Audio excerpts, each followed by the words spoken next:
I think I agree with Amy that these people are very clear about what they want, and what they want is to reverse the corporate coup d'etat that's been carried out. This is a reaction, I think, to the collapse of globalization, which is ricocheting around the globe. Rising commodity prices, the reconfiguration of the global economy into a form of neo-feudalism, where they are essentially masters, a thin managerial class, and serfs. When you look at the conditions of workers, whether it's in China, and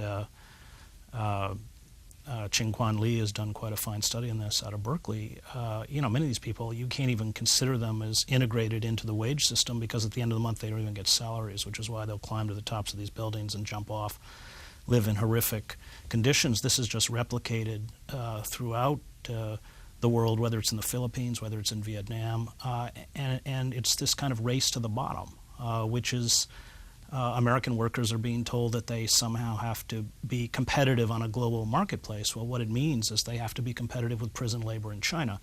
And that reconfiguration into an oligarchic corporate state is already very far advanced.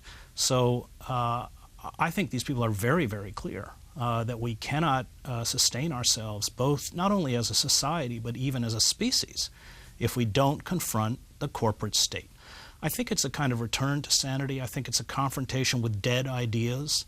I think it is a demand for justice, and I think it has an important difference between both the civil rights movement and the anti-war movement, in that it attracts labor, and it attracts... Labor as in organized labor? Yeah, and you know, labor, if you go back to the 60s, was very antagonistic to the anti-war movement and the civil rights movement. You had Meany and Kirkland, you know, supporting George Nixon's war, and supporting labor leaders. Right. Is it essential to reform capitalism, or in a sense to find an alternative to capitalism?